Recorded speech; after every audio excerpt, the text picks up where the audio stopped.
Islands. Isama po ninyo sa inyong itinerary ang 3 most developed islands: Quezon Island, Governor's Island, at Children's Island. Tiyak na hahangaan din ang ganda ng Quirino Cave, Romulo Cave, Imelda Cave, Cathedral Cave, Coral Garden, Bat Island, at Cuenco Tunnel. Welcome sa New 100 Islands. Hahangaan, babalik-balikan. I choose 100 Islands. I choose 100 Islands. Alaminos City, para sa lahat. Alaminos City, para sa lahat. Ang patuloy na pagpapaganda sa 100 Islands National Park at lungsod ng Alaminos ay pinangungunahan ni Mayor Art Brian Celeste. DWIZ. Todo balita, Lunes hanggang Sabado dito sa DWIZ FM 89.3 News Radio Dagupan.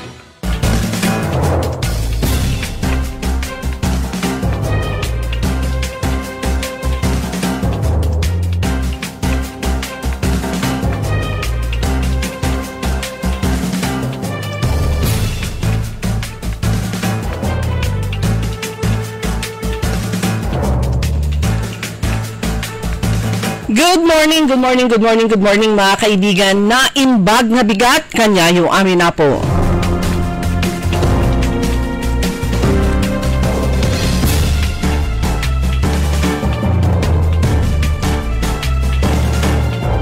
Araw ng Huwebes, ngayon ay April 10 at oras na ng ating programang Todo Balita at Komentaryo sa DWIC Dagupan.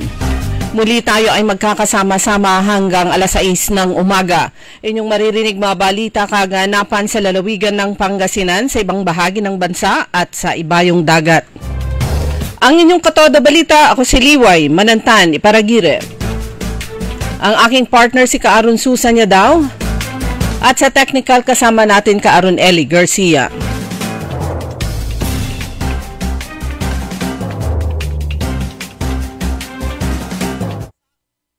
Sa ulo ng mga balita sa Balitang Nasyonal.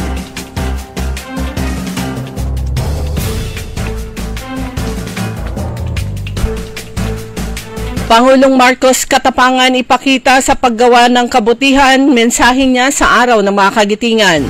Todo balita. Department of Foreign Affairs nagbigay ng ulat patungkol sa mga Pinoy na nasawi sa Myanmar earthquake. Todo balita.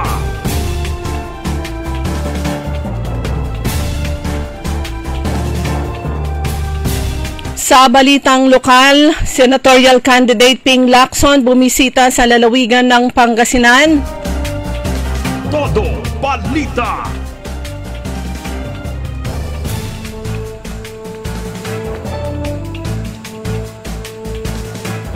Mga opisina sa lokal na pamahalaan ng Bayambang nagpresenta ng kanilang management report. Todo balita. Sa balitang pampalakasan, Alex Iyala sigurado na sa main draw ng French Open. Todo balita. At ngayon sa detalye ng ating mga balita.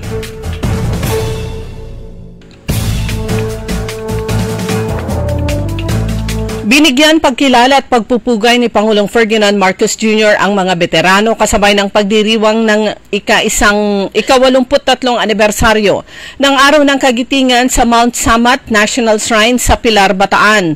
Sa mensahe ng Pangulo, iginit niya ang kagitingan ay hindi lang nasusukat sa lakas at tibay ng loob sa panahon ng pagsubok, kundi maging sa simpleng gawa ng kabutihan, malasakit at pagkakawang gawa na nagdudulot ng positibong pagbabago sa lipunan. Hinikayat ni Pangulong Marcos ang mga Pilipino na tularan ang halimbawa ng mga bayani sa pamamagitan ng pagtutok sa mga adhikain na pagpapabuti sa buhay ng kanyang kapwa.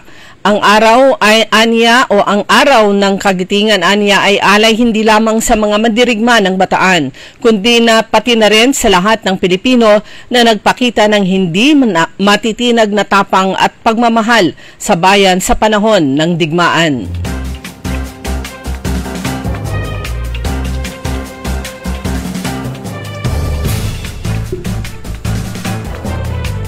Kinumpirma ng Department of Foreign Affairs o DFA nitong Miyerkules ang pagkamatay ng isang Pinoy matapos ang magnitude 7.7 na lindol sa Myanmar na nangyari noong March 28. Sinabi ni DFA Undersecretary Eduardo De Vega, ang mga labi ni Francis Aragon ay positibong natukoy kamakalawa ng gabi at ipinaalam na sa kanyang pamilya ang sitwasyon. Ayon sa ulat, kabilang si Aragon sa 4 na OFW na nawawala matapos na gumuho ang kanilang condominium building dahil sa malakas na lindol sa Myanmar. Si Aragon, 38 years old, ay nagtatrabaho bilang physical education teacher sa Myanmar.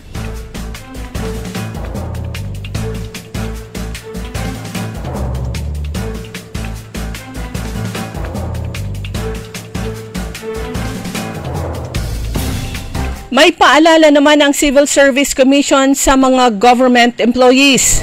Ipinagbabawal ng Civil Service Commission sa mga opisyal at empleyado ng gobyerno na makilahok sa mga partisan political activity tulad ng pag-like, share at iba pang katulad na aktibidad sa social media sa panahon ng kampanya para sa darating na May 12 elections. Sa Memorandum Circular No. 3-2025, binanggit ang 1987 Constitution at iba pang umiiral na mga batas bilang basihan.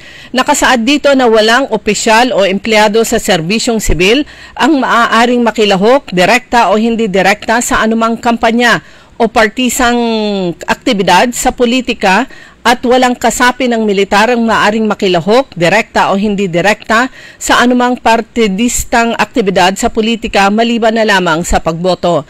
Ang pagbabawal ay hindi lamang sa oras ng trabaho kundi maging sa labas ng oras ng trabaho sa buong panahon ng kampanya, kahit sa labas ng mga opisina ng mga opisyal at empleyado ng gobyerno.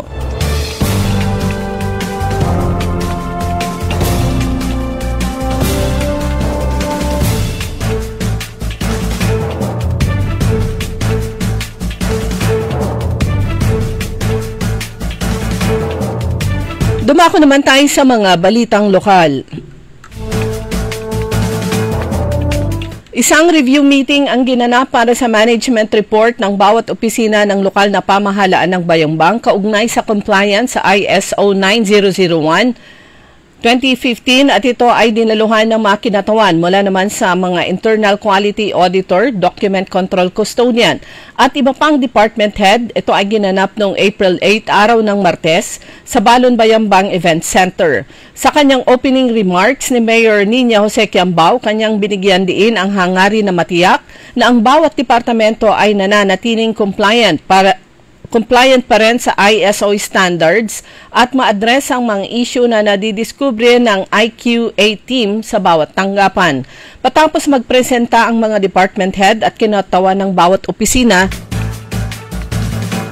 ng kani-kanilang management report, sinuri ng IQA team ang mga nagawang inisyatibo at tinukoy ang mga issue at oportunidad para sa pagpapabuti ng serbisyo ng bawat departamento. Ang aktibidad ay naging daan naman upang masigurong matuko o patuloy ang pagpapaunlad na sa quality management system ng pamahalaang lokal ng Bayambang at tunay na total quality service ang lahat ng natatanggap na serbisyo ng publiko sa munisipyo.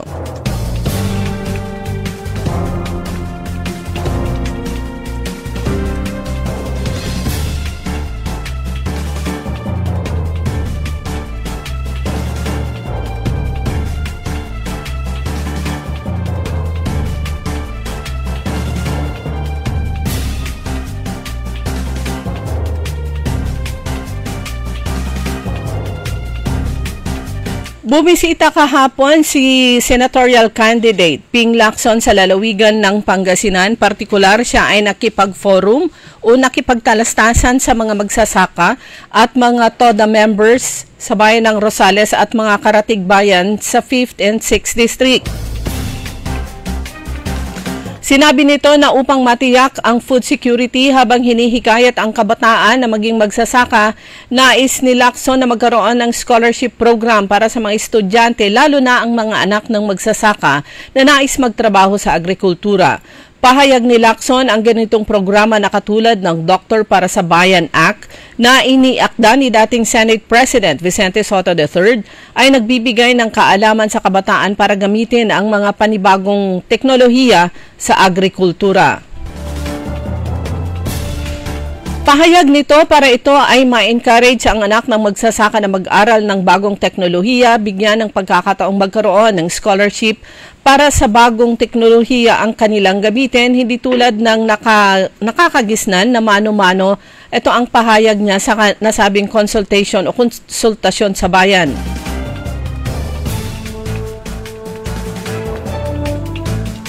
Samantala, kasama ni Lacson sa nasabing konsultasyon sa mga magsasaka, sina Engineer Rosendo Son ng Sinag at isa pang representante ng mga grupo ng mga magsasaka na tubong lalawigan ng Pangasinan. Dumako naman tayo sa mga balitang pampalakasan.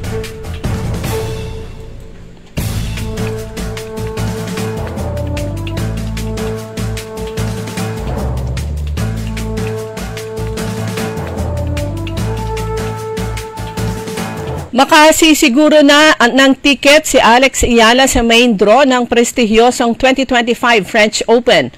Napapalo sa susunod na buwan sa Paris, France. Ito ang unang pagkakataon na masisilayan sa main draw ng isang Grand Slam event si Ayala, kaya naman hindi maitago ang kanyang excitement na muling makipagsabayan sa batitikas na players sa mundo.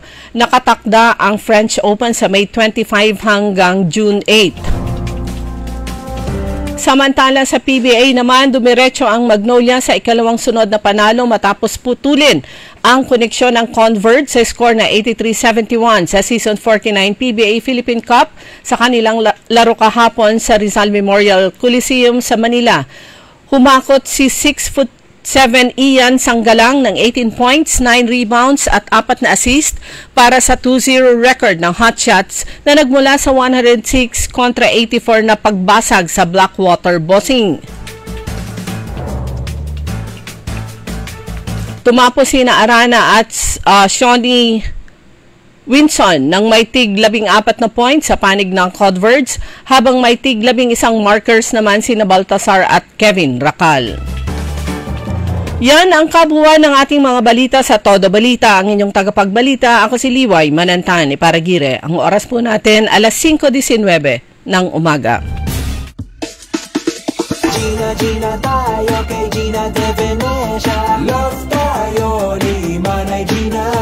Maaasahan at handang tumulong sa 4 distrito ng Pangasinan. Manay, Gika na ba kay Manay Gina? Manay Gina de Venecia. Love natin si Manay Gina. Manay Gina de Venecia. 4 distrito, Gina ba kayo? Gina!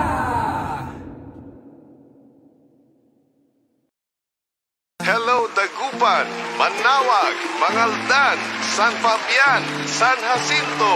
Gina ba kayo?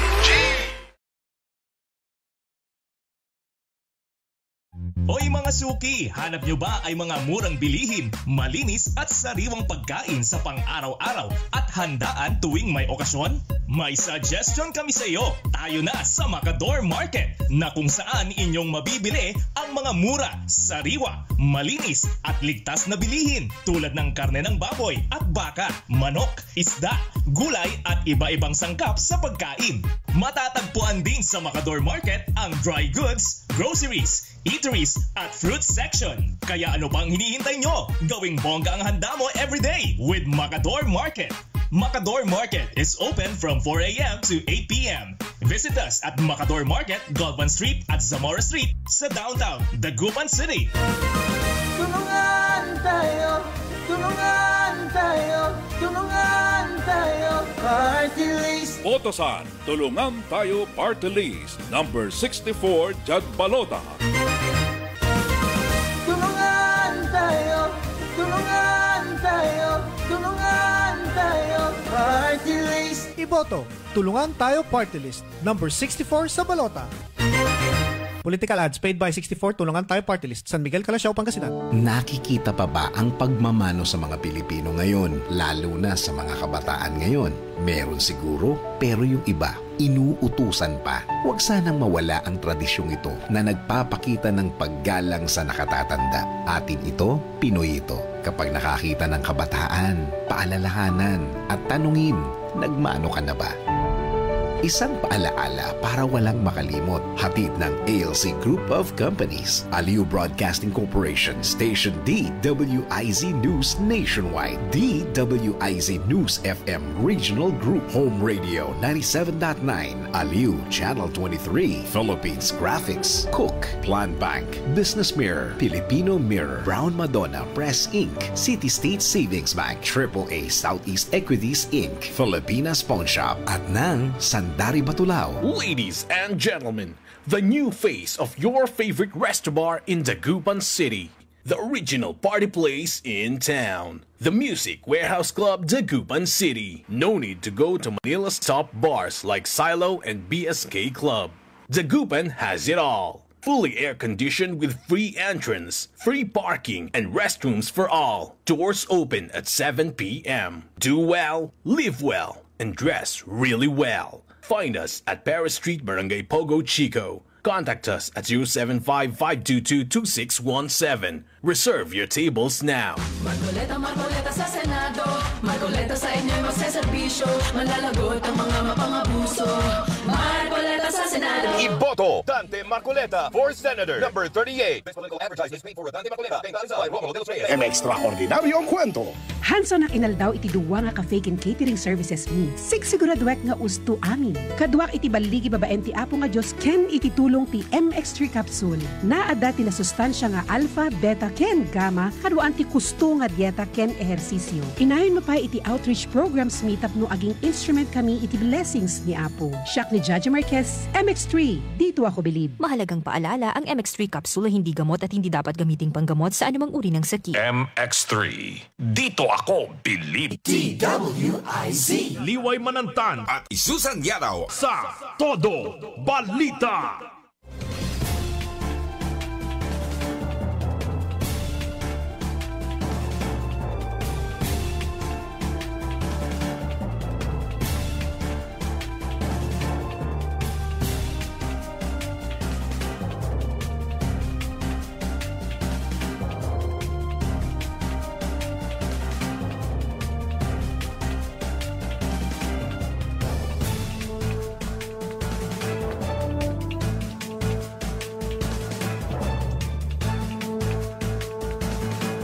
Oras mga kaibigan, alas 5:24 na po ng umaga sa pangalawang bahagi ng ating Todo Balita. Kasama niyo po Liway Manantani Paragiren. At Susan Valdez daw. Petsa po ngayon, April 10, pagbati ko ng pagbati na rin ng happy birthday sa aking dalaga kay Leila Iparagire. Ngayon pala yun. Happy birthday. Hindi ba 6? Hindi ba 4? 10. Tsaka, iniisip ko nga yung 10 sa Monday. Parang naalala ko yung anong oras ka uwi, mama? Mamaya pa, bakit? Hindi na tayo sa labas, birthday ko. Ganun na kabal. Happy birthday, Leila! Ayan. At mga kaibigan, welcome po sa ikalawang bahagi natin programang Todo Balita at Komentaryo. Paghatid po natin ng mga balita mula sa probinsyang Anggaling, ang lalawigan po ng Pangasinan. Ayan. Kamakailan meron tayong meron tayong nakitang mga inilalabas ng mga anong tawag dito, opposition sa administrasyon ni Governor Gico, yung ginagamit daw yung mga empleyado sa pangangampanya. Parang sabi ko, para labo na. Pero meron tayong nakuhang konting pero actually, yan, nakita lang natin yan. Hanapin ko. Meron tayong nakitang konting paliwanag dito. Walang katotohanan. Nasaan na?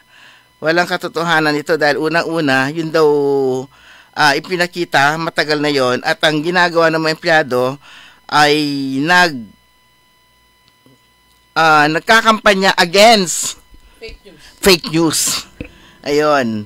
So, meron silang dala-dalang mga flyers siguro, leaflets, at nangangampanya against fake news. Pangalawa, hindi pa naman yung campaign period. At pangatlo, hindi ko na mahanap yung pangatlo,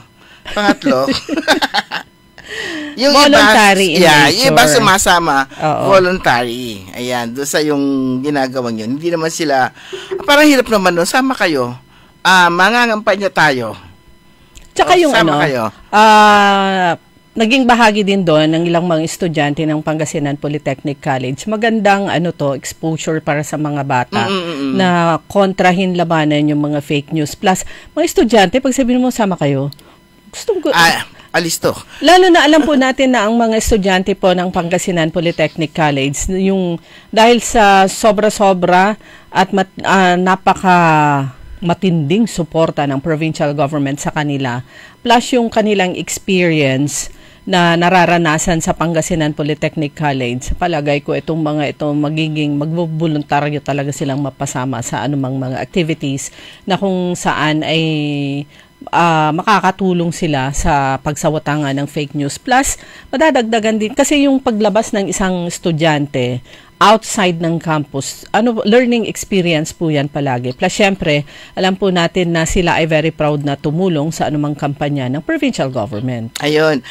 Yung pamimigay ng pamphlets ay bahagi ng kanilang information education campaign to combat fake news and disinformation being done by the opposition nung kanilang mga kalaban. Pangalawa, it was done before the start of the local campaign period. Pangatlo, yun ay voluntary in nature. Ganyan daw kamahal na may empleyado si Governor Gico.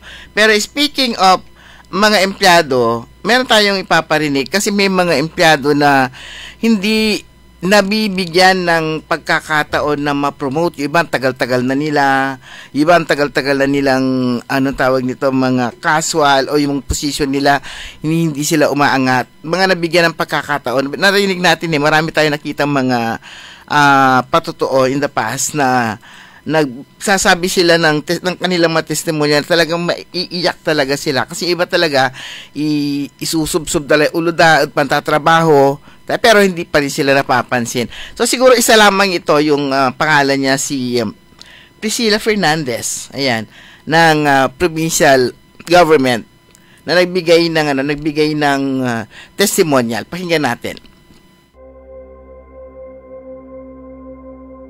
Hindi ko pa akalain na ako po ay magpo-promote pa actually.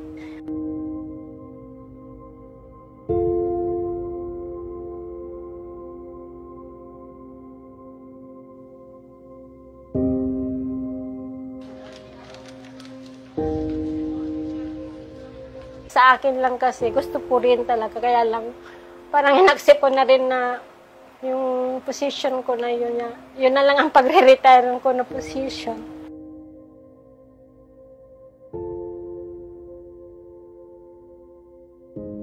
Masayang-masaya ako nung nalaman ko na ipopromote nila ako kasi hindi ko na po yun ini-expect eh. Siyempre, mas lalo akong naganahan na magtrabaho lang kasi tsaka masayang-masaya po ako. Tuwang-tuwa po, lalo pa yung dalawa ko po anak. Mas lalo na yung panganay ko.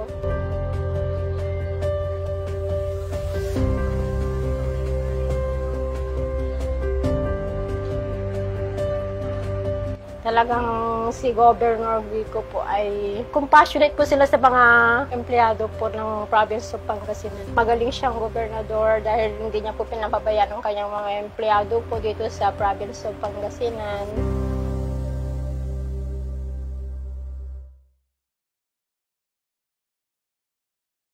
Ayun, maiksi lang yun.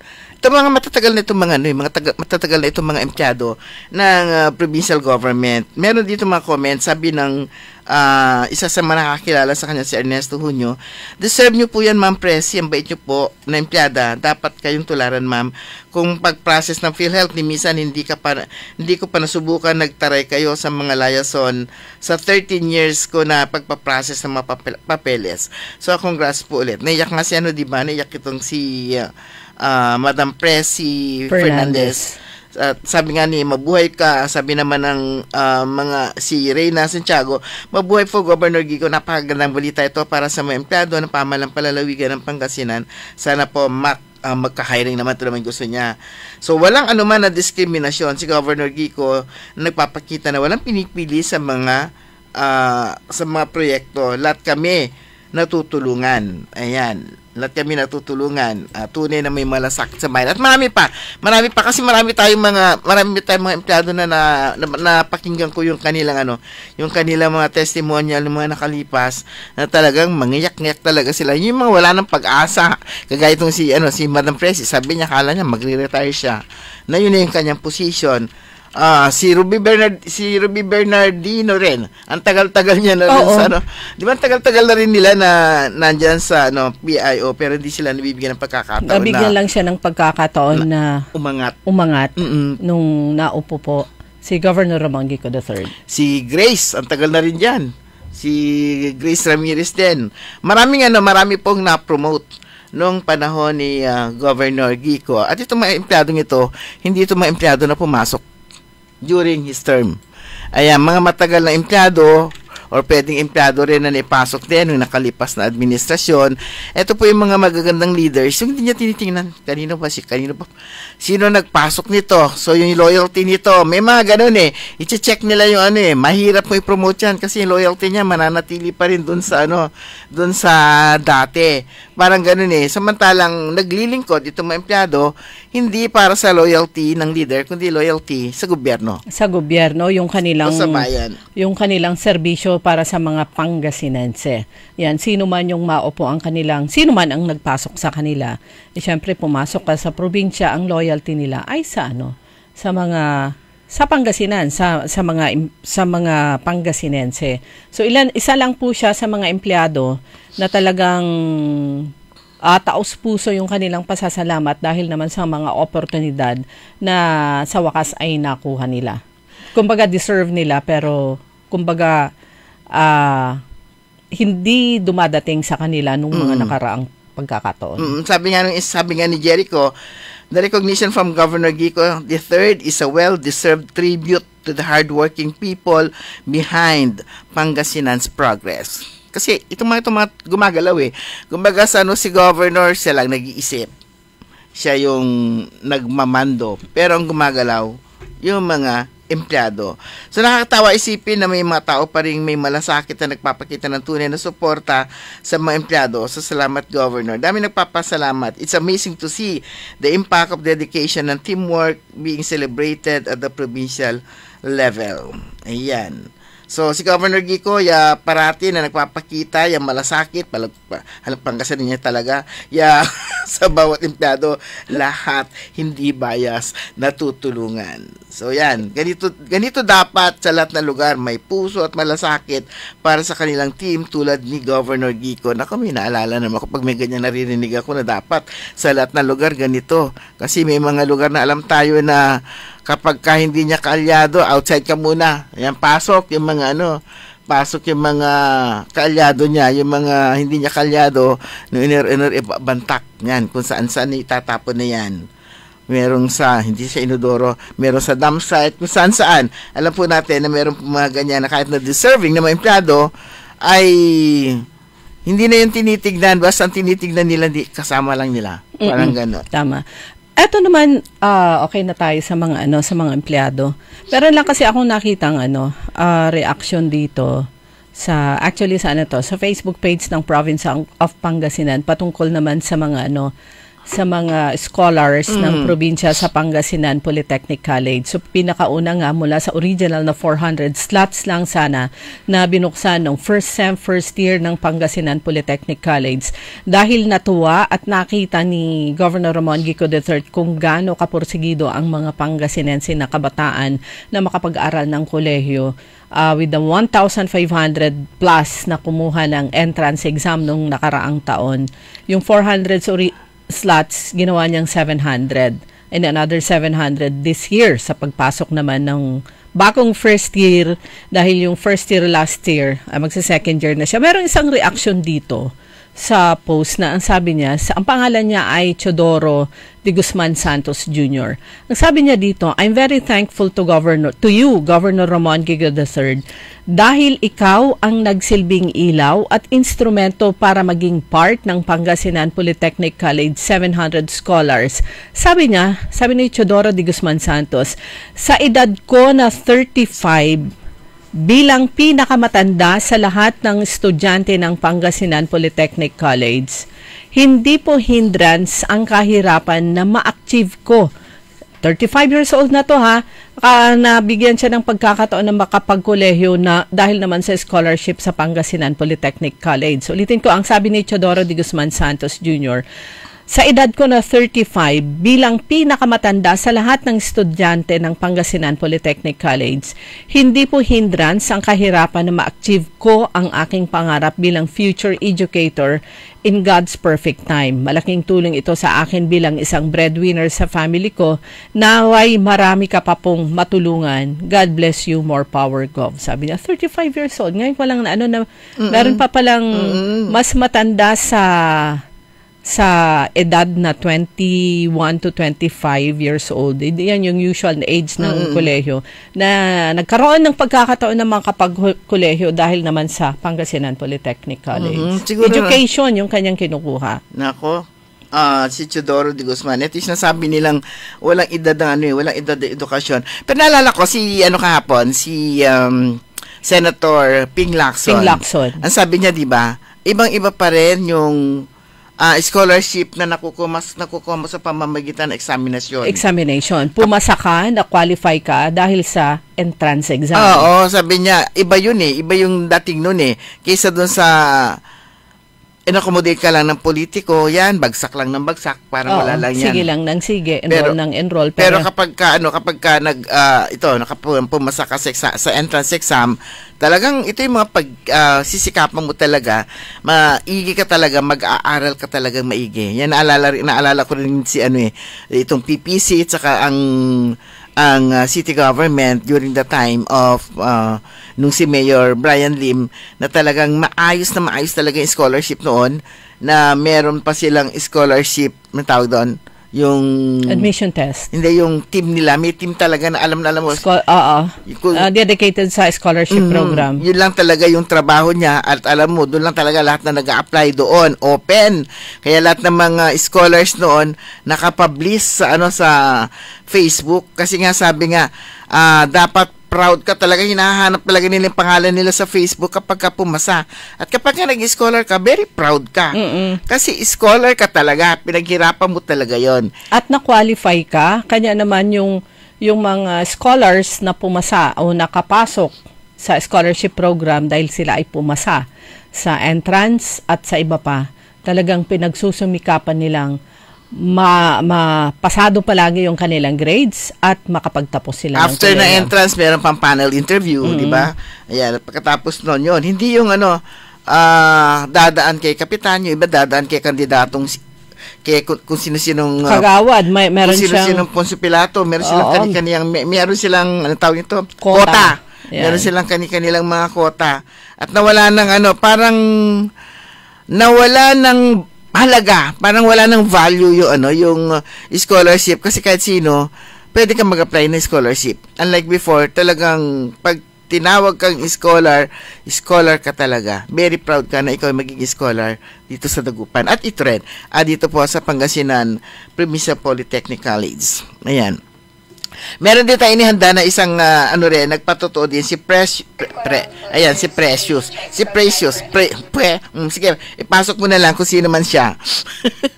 Ready na? Hindi mo, yung kanina, yung binigay ko, di ba dalawa sila? Una, yon, naalala niya na. Si Precious. Pangalan pa lang, precious na. Ito yung mga nakikita natin. Matalented students na gusto makapagtapos talaga ng pag-aaral nila. Nakapila talaga sila para lang makakuha ng makapagsumite ng kanilang mga papers. Pero yun nga, dito, kahit nga tumatakbo lang na kagawad, ay na SK, di ba?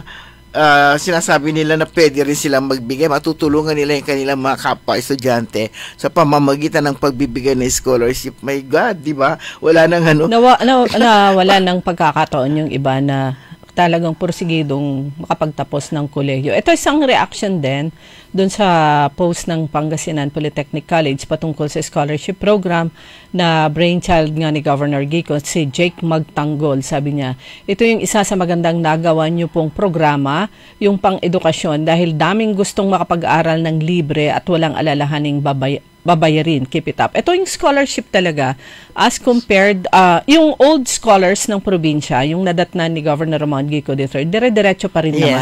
Yung pagbibigay sa kanila ng educational assistance, yung scholarship program, pero certain amount lang per semester. Yung scholarship sa pamamagitan ng Pangasinan Polytechnic College na yun nga, gaya ng nabanggit natin kanina, brainchild ni Governor Ramon Gico III and fully supported by the Sangguniang Panlalawigan, headed by Vice Governor Mark de Guzman Lambino. Full scholar, ibig sabihin, kung ilang units yung isang semester, libre lahat yun, at meron pang budget for uniform at pang libro. Pero ready na yung isa nating video. My name is Precious Julian U. Mariano, Bachelor of Multimedia Arts. Ang father ko lang po is a tricycle driver and ang mother ko po is sa bahay lang po.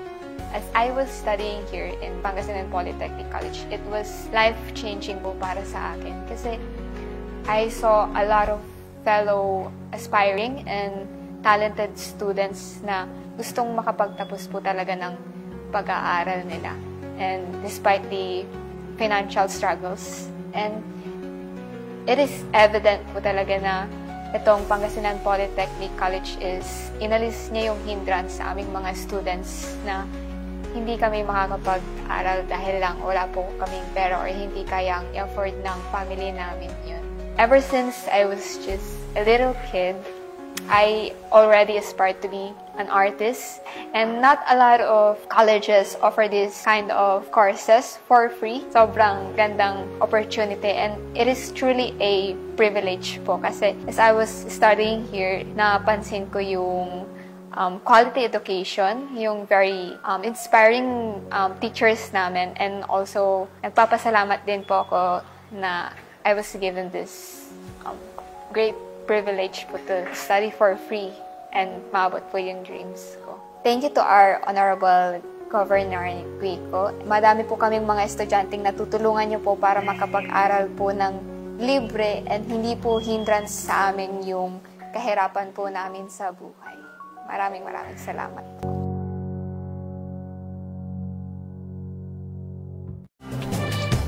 Yun yung mga ang tatalino talagang at nabigyan niya ng ang sayang din naman kasi talino na isang bata kapag hindi nila yun hindi yun mabibigyan ng pagkakataon na makapag-aral. Pero ito yung sinabi niya, hindi lahat nag-o-offer ng ganong klaseng kurso at libre. Ayan. Mm-hmm. So dito lang, ano yung kanyang multimedia, no? Yung kanyang Multimedia arts. Bata pa siya, sabi niya artist na pa. Kikita mo na sa pagsasalita niya, matalino. Oo. Matalino itong bata. Pero ito nga naman, nakikita po natin kasi ang gusto talaga ng Pangasinan, ng PPC ay yung mataas ang standard ng eskwelahan. Yan. Siyempre yung presidente po na napili po na para maging presidente ng Pangasinan Polytechnic College. Dala-dala niya yung kung ano man po yung galing mula naman sa University of the Philippines. Ano siya? Distinguished Professor and former Chancellor of the University of the Philippines, Baguio. Itong si Dr. Raimundo Rovillos na Pangasinense, na siya mismo ay tuwang-tuwa na magsilbi sa Pangasinan Polytechnic College dahil sabi niya, sa ating habang ikaw nagtatrabaho, dadating yung panahon na talagang gustong-gusto mo na finally makapagsilbi ka naman sa mga kapwa mo Pangasinense. Marami tayo naririnig na ganyan, yung gusto nila yung bago sila magretiro, yun naman, yung kanilang talento, yung kanilang galing, may silbi naman nila, makapagsilbi naman sila sa kanilang bayan. Sabi ni Cap Richie Abalos, good morning Cap, maraming salamat po Governor. Unang termino pa lang ninyo, may napatayo na kayo kaagad na kolehiyo sa ating probinsya, libreng edukasyon. Sigurado po ako marami pa kayong magagawa sa iba't ibang institusyon na makakatulong sa ating mga kaprobinsya. Tuloy-tuloy ang paggaling ng Pangasinan. Pangasinan ang galing. O di ba? Unang termino pa lang. Unang termino pa lang. Yun, hindi matatawaran kung ano pa yung mga accomplishments na so far ng GICO administration at kung ano na yung kanilang mga naumpisahan. Alala ko yung isa sa linyang ilang beses na inulit ni Governor GICO doon sa kanyang State of the Province Address nung nakaraan na sabi niya, you need not need 15 years para magawa yung ganito. So, ang kailangan lang talaga yung kung ano yung vision mo, kung ano yung gusto mong gawin para sa lalawigan at para sa mga Pangasinense at alam mo kung paano ito isasakatuparan. Siyempre, palaging nire-recognize ni Governor GICO yung effort ng lahat, ng mga empleyado, ng mga department heads at iba pa na tumutulong sa probinsya para mag-materialize kung ano man yung mga nais isagawa ng administrasyon. Hindi kailangan ng 15 years kasi unang taon pa lang isang eskwelahan na itinayo at operational. Hindi siya panaginip, hindi siya pangarap, kundi realidad. Ayan, wala talagang imposible kay Governor. Napakalaking tulong nito lalo na sa mga estudyante na nakakaranas ng financial crisis. Salamat sa suporta sa ating mga kabataan na tuparin ang kanilang mga pangarap. Sabi naman ni Rica Guzman. Ayan, totoo po ito. Malaking tulong ang libreng edukasyon, lalo na ngayon na nagtataas na rin ang tuition fee. Ayun, nagtataas na rin ang tuition fee ng aking mga anak. O reaction naman ito ng isang nanay na nagpapaaral naman na hindi libre. Alam niyo po, ang para sa mga magulang, para sa mga guardian, lolo-lola na gustong magpaaral ng kanilang mga kamag-anak, mga apo, mga anak, o napakabigat po dahil yan, bukod sa mahal ang tuition fee, mahal lahat. Boarding house. You can just imagine kung magkano yung boarding house. Wala na sigurong, para sa bed spacers, wala na sigurong 500 pesos. May boarding house pa yung ano nila, di ba? Hindi ko alam kung implemented na yung pagsasaayos at pag-provide ng dormitory para sa mga estudyante, lalo na yung talagang taga-malalayong lugar at mahihirapan talaga yung kanilang mga magulang na sila ay patuloyin sa isang boarding house. Nabanggit noon ni Governor Ramon Gico III na ilan kasi yung dormitories dyan sa Narciso Ramos Sports and Civic Center. So, i-utilize yun. Hindi pa updated kung nagagamit na yon.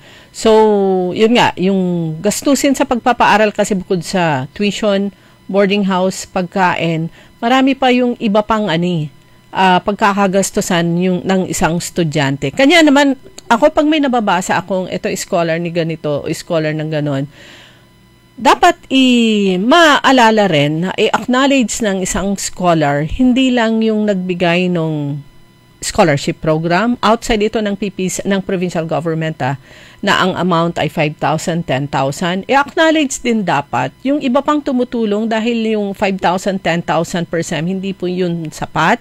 Makakatulong yun sa tuition, pero yung iba pang gastusin, mabigat din po yun. So, kumbaga, it takes a village to raise a child. Ganun din sa pagpapaaral, lalo na pag-scholar. Madami po yung nagtutulong-tulong. Pero yun nga, sa Pangasinan Polytechnic College, full scholar yung mga bata, yung mga estudyante. Best example of good governance, kaya dapat mas tularan ng karamihan si Governor para di lang ang Pangasinan ang umunlad, kundi ang buong Pilipinas. Ganito. Sabi naman ni Senta Corns. Ayan. Napakaraming magagandang yung kanilang mga comments dito ng ating mga kababayan na talagang na-appreciate naman nila itong programa nito ng provincial government. Sabi nga, wala pang isang taon tumayo na, isang taon pa lang, sa unang termino pa lang, tumayo na itong Pangasinan Polytechnic College. Na parang, kung isipin mo, parang imposible, pero biglang, andyan na. andyan siya at totoo siya. At totoong may mga nag-aaral. Realidad. Kumbaga sa parang mamamangha ka talaga na nangyayari ito. At hindi ito mga cheap na na mga proyekto. Kasi ang provincial government, marami naman talagang sektor yan. Lahat yan. Ang provincial vet, marami siya mga ginagawa, mga nagpapa-inject ng mga aso, pusa, mga regular na mga proyekto na talagang ginagawa rin naman ng mga empleyado. Pero meron po tayong, binabanggit po natin dito, yung mga exemplary projects, na mga malalaking projects na may impact po sa buhay ng ating mga kababayan, na talagang, hindi siya basta-bastang proyekto. Malalaking proyekto po itong mga pinag-uusapan po natin dito na nagawa sa panahon po ni Governor Ramon Mongico III. Pero ang bilis po na oras natin mga kaibigan, marami pa rin po tayong hatid ng mga balita, pero sa mga susunod na araw na yan, oras po natin ganap ng 5:51. DWIZ. Ang balitang ito ay inihatid sa inyo ng MX3. MX3. Dito ako, Believe. Gina tayo kay Gina de Venecia. Love tayo ni Manay Gina.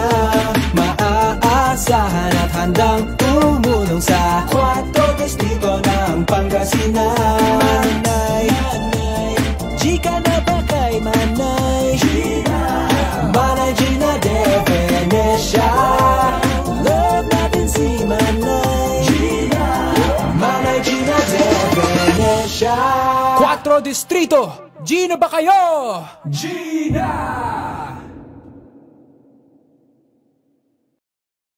Hello, Dagupan, Manawag, Mangaldan, San Fabian, San Jacinto. Gina ba kayo? Manuli at baloy, siyo paso na pag-iiboto, piyan man lingkur at sikatayo. Dapat amay matuad serbisyo, tan salita to. Aliwan palik to. Yan nagamuran na umbaloy sa tuwan serbisyo. Napag amay una ang tusoy ay na umbaloy, aliwan sa'y dilin interesto. Siya sa'y matuay serbisyo at abig laman. Idakap tan idakal na alapan. Tan napagalangan subaloy. Matuurad serbisyo. Pakasilentoy anapan tan ekonomiya na panilaluan iya serbisyo tan tulunged abig laman. Saratan su iserbi ng Dr. Mark Mejia parad mas okay ang mangaldan. Dr. Mark de Venecia Mejia, su mayor ya botosan. Dr. Mark Stephen Mejia, numero 3, at Balota. Hoy mga suki, hanap nyo ba ay mga murang bilihin, malinis at sariwang pagkain sa pang-araw-araw at handaan tuwing may okasyon?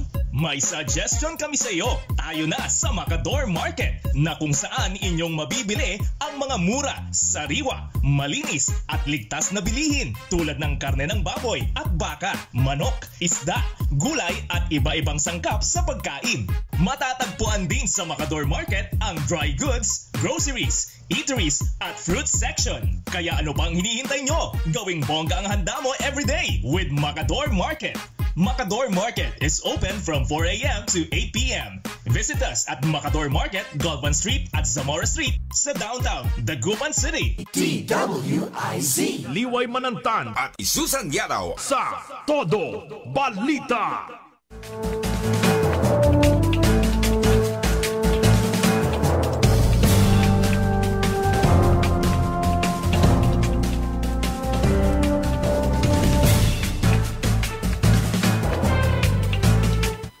Meron pa tayong 6 na minuto na lang bago po sumapit ang 6:00 ng umaga. At kahapon nga po dumating dito si Senator Panfilo Ping Lacson dyan sa Rosales. Matikas na matikas pa rin, no? Oo. Ganoon naman talaga naman kasi kapag ka naman anong tawag nito? Militar. Yun, PNP, police. Parang sanay na sanay pa rin silang hanggang sa state na state lang may pukol daw hindi yung babaluktot.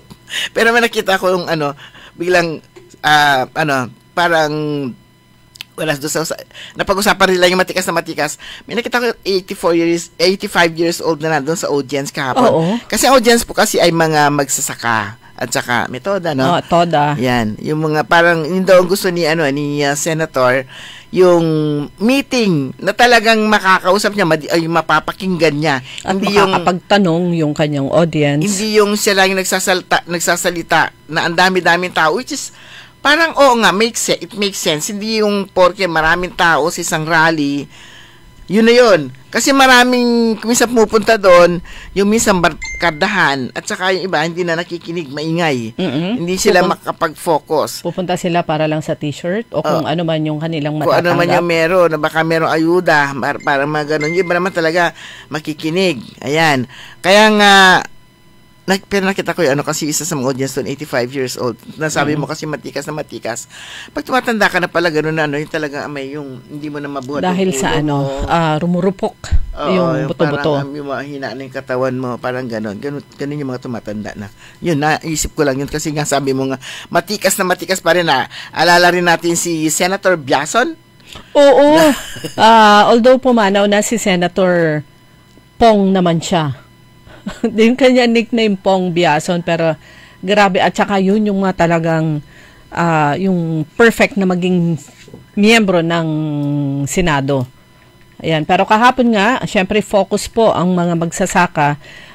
Isa sa nabanggit nga ni former Senator, senatorial candidate Ping Lacson, ay dapat yung scholarship talagang pinaghirapang makamit ng isang bata sa pamamagitan ng admission test para ma-appreciate niya lalo yung kahalagahan ng pagiging scholar.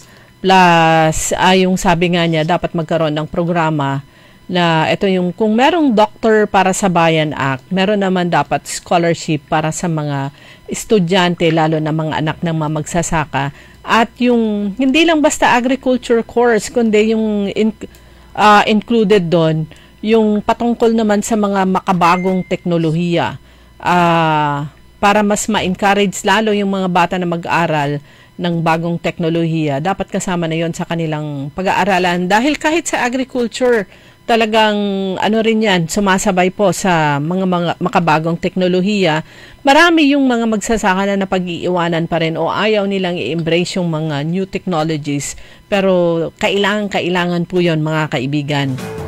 Plus, syempre, isa rin sa mga nagbigay ng mga katanungan o gusto nila yung kung ano man yung pwedeng gawin ng isang senador, kagaya ni Lacson, pag naupo sa Senado, ay syempre nagtanong din yan at nagbigay ng kanyang mga thoughts si Engineer Rosendo Son ng SINAG, samahan ng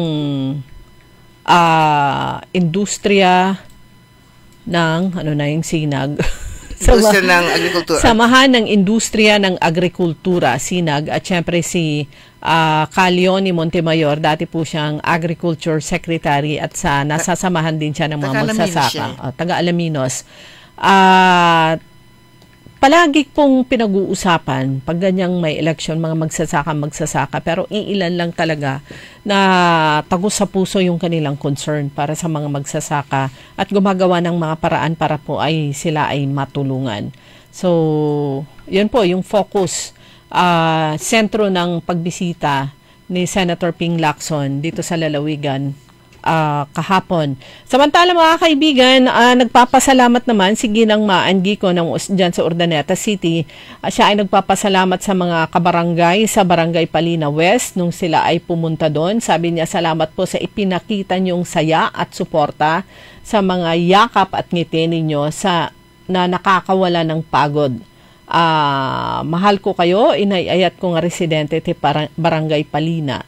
So, Palina West and Palina East yung napuntahan nilang dalawa ni outgoing board member at yung kanyang katandem for Vice Mayor si Chinky Perez Tababa at yung kanyang grupo. Samantala mga kaibigan, panghuli po, ngayon po ay April 10, bukod sa birthday ng aking anak, happy birthday muli, Leila Iparagire. Ang mga activities sa Pistay Diet Celebration ngayon, alas 8 ng umaga ang pag-uumpisa Pangasine Workshop hanggang alas 5 ng hapon. Tapos opening program gala alas 5 ng gabi dyan sa Season Auditorium and film showing alas 6 hanggang alas 9 ng hapon. Alas 6 ng gabi hanggang alas 9 ng gabi. Film showing dyan sa may Capitol Beachfront. Ayan, mamaya po yan. Pangasine. Isa po sa Pistay Diet Celebration activity o events. Ayan, pero wala na. Kita ko oras, wala na. Good morning kay Mama Ta, tsaka kay, good morning kay DC Vian. Kuya Benji Tan, hindi kita nakita kahapon, hindi ko nabasa kahapon, tsaka kay Madam Rose. Kuya Benji, good morning. And muli happy birthday kay Laila. Wala na po tayong sapat na oras, tabayan po ninyo, susunod agad. Early in the morning, makasama po ninyo si Karen Orly Navarro. Programang Todo Balita at Komentaryo. Kami po niya nakasama sa technical side, si Ellie Garcia. Ako po si Liway Malantan, Iparagiren. Ako naman si Susan Valdez Yadaw. Magandang umaga po sa inyo lahat. DWIZ. Sumainyo ang Todo Balita, Lunes hanggang